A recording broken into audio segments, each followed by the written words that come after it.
दोस्तों, आज के इस वीडियो में एक डिप्टी कलेक्टर की संघर्ष भरी कहानी सुनाने जा रहा हूं, जो बिल्कुल पिछले गांव से शुरू होकर MPPSSC तक साथ रही। बहुत सारे उतार चढ़ाव के बाद भी उसने हार नहीं मानी और लक्ष्य प्राप्त करके दिखाया। कहानी शुरू होती है।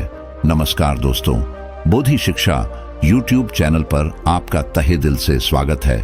मध्य प्रदेश के एक छोटे से गांव जमुआ, जिसकी आबादी 1500 के आसपास होगी, आदिवासी बहुल का बहुत ही पिछड़ा हुआ गांव है। वहां के लोगों को बुनियादी सुविधाओं से कोई लेना देना नहीं है। वही कुमार दंपति रहते थे। कुमार साहब ने BA B.Ed किसी तरह से संघर्ष करके कर लिया था, तो गांव से तकरीबन 40 किलोमीटर दूर प्राइवेट स्कूल में पढ़ाते थे और उनकी पत्नी उमा 4th क्लास तक पढ़ी थी। आंगनबाड़ी में कार्य करता थी। उनकी 2 संतानें थी, अजय, विजय। विजय बड़े पुत्र थे, अजय छोटे पुत्र। दोनों भाइयों की शिक्षा गांव के सरकारी स्कूल में हुई, जो कि 7वीं तक ही था। स्कूल में मात्र एक ही शिक्षक थे। कभी वह देर से आए या नहीं आए तो स्कूल को खोलना, साफ सफाई करना, टाट पट्टी बिछाना और घंटी बजाना, सारा काम विजय किया करता था, क्योंकि वह और बच्चों की तुलना में पढ़ाई में अच्छा था। शिक्षक का पसंदीदा छात्र था। 7वीं कक्षा उत्तीर्ण करने के बाद विजय ने तहसील के सरकारी स्कूल में 8वीं में दाखिला लिया। गांव से तहसील दूर था। स्कूल के पास ही किराए का एक कमरा लेकर विजय ने आगे की पढ़ाई अकेले रहकर किया। स्कूल पैदल जाना पड़ता था, लकड़ी जलाकर खाना बनाना पड़ता था, खुद सही सब्जी लाना, गेहूं पीसाना, साफ सफाई करना और पढ़ाई भी करना पड़ता था। कभी कभी काम की अधिकता के कारण थक जाता था तो बिना खाए ही सो जाता था। कभी चटनी रोटी ही खाकर गुजारा करना पड़ता था। विजय की पढ़ाई में लग्न थी, तो उसने 8वीं कक्षा में टॉप किया और जिससे पिताजी ने खुश होकर 9वीं में उसका दाखिला उत्कृष्ट विद्यालय में करा दिया। जहां छात्रावास रहने को मिल गया तो संघर्ष में थोड़ी कमी आई। खाने पीने की चिंता नहीं रहती थी और अकेलापन भी नहीं लगता था। वहां पढ़ाई का तगड़ा कंपटीशन था। एक से बढ़कर एक तेज छात्र पढ़ते थे। गणित के फार्मूले जुबानी याद थे। फिजिक्स की रिएक्शन तो रटती रखी थी। यहां विजय अपने आप को थोड़ा कमजोर महसूस करने लगा, जिसका परिणाम यह हुआ कि वह 10वीं में फेल हो गया।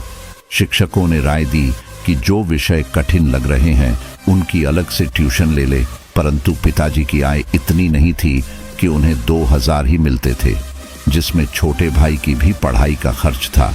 विजय ने खुद से प्रतिज्ञा की कि इस बार मैं किसी को भी कहने का मौका नहीं दूंगा। 2 महीने की गर्मी की छुट्टियों में घर न जाकर छात्रावास में ही रहकर उसने खूब मेहनत की। उसके कमरे में 2 पंखे लगे थे। 3 पंखों की जगह थी। जहां पंखा नहीं था, उस कड़े में उसने रस्सी बांधी थी। उसी के नीचे अपनी टेबल कुर्सी लगाकर पढ़ने बैठता था। जब नींद आने लगती थी तब रस्सी से जो लटक रही थी उसमें बालों को बांध देता और पाठ याद करने बैठ जाता था। जब झपकी लेते समय बाल खींचते तो दर्द होता और नींद उड़ जाती। इस तरह से उसने सारे मुश्किल विषय तैयार कर ली थे। 10वीं की परीक्षा दोबारा दी। उसने जिले में टॉप किया, पहला नंबर आया। माता पिता, शिक्षक सभी उसे बहुत खुश हुए। विजय का हौसला भी इतना बढ़ गया कि वह छोटे छोटे बच्चों को गणित ज्ञान की ट्यूशन पढ़ाने लगा। इससे उसे कुछ आमदनी भी होने लगी। विजय ने 12 मई में भी जिले में प्रथम स्थान लाकर अपना वर्चस्व कायम कर लिया था। साथ ही एक फोटोकॉपी की दुकान पर काम भी करने लगा। विजय का PET पास करने के साथ ग्रीन कार्ड धारी होने के कारण जबलपुर सरकारी इंजीनियरिंग कॉलेज में चयन हो गया। तब उसकी ट्यूशन और फोटोकॉपी की नौकरी दोनों ही बंद हो गए। माता पिता कैसे भी उसका खर्च उठा रहे थे। प्रथम वर्ष का परीक्षा परिणाम आया तो वह सन्न रह गया। 4 विषयों में फेल था।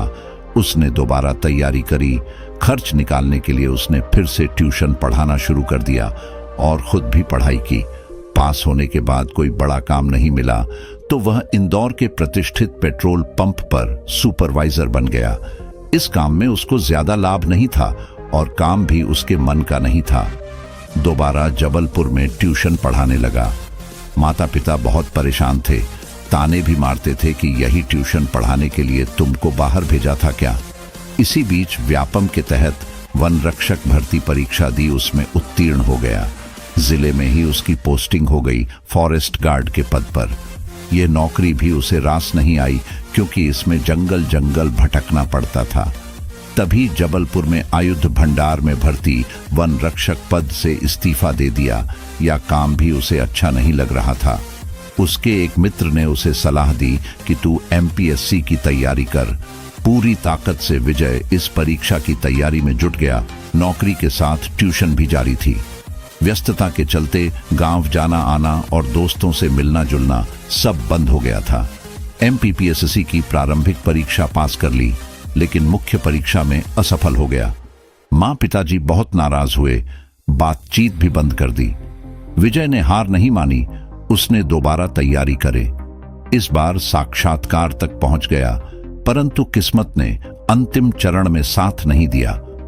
विजय ने इस बार तय कर लिया था कि इस बार बाजी में ही मारूंगा। संघर्ष का तनाव बहुत ज्यादा था।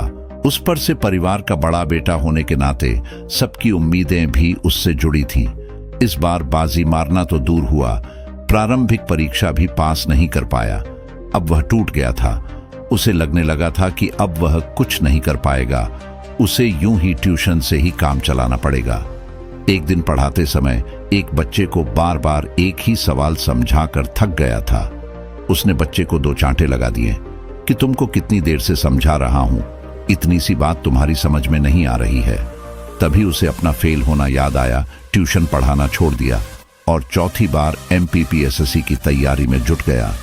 इसी बीच उसके मन में बहुत सारे नेगेटिव विचार आने लगे। लोग उसकी हंसी उड़ाने लगे थे। वह बहुत निराश हो चुका था। इस बार परीक्षा पास की। उसने अपनी सारी गलतियां ढूंढकर, परिवार वालों ने भी उसका साथ दिया। सबसे बड़ी बात कि इस बार उसने अपने आप को समर्पित कर दिया था। उसे लगने लगा था कि इस बार तो मेरी ही विजय होगी। जैसा कि उसका नाम था विजय, तो सचमुच में एमपीपीएससी में डिप्टी कलेक्टर के पद, यह उसका चयन हो गया। वह विजयी हुआ। इसीलिए कहा जाता है कि हार के आगे जीत है। मेहनत, ईमानदारी से किया गया प्रयास कभी असफल नहीं होता। गर्व से कहता था कि मैं जमुआ गांव का शुद्ध देहाती डिप्टी कलेक्टर बन गया। वादा किया कि मैं अपने गांव को बुनियादी सुविधाएं दिलाकर ही रहूंगा, गांव को शहर जैसा बना दूंगा। ये कहानी आपको कैसी लगी कमेंट में जरूर बताइए, और ऐसी ही और कहानी सुनने के लिए हमारे चैनल को लाइक और सब्सक्राइब जरूर कर ले। प्लीज कमेंट और शेयर करना ना भूले।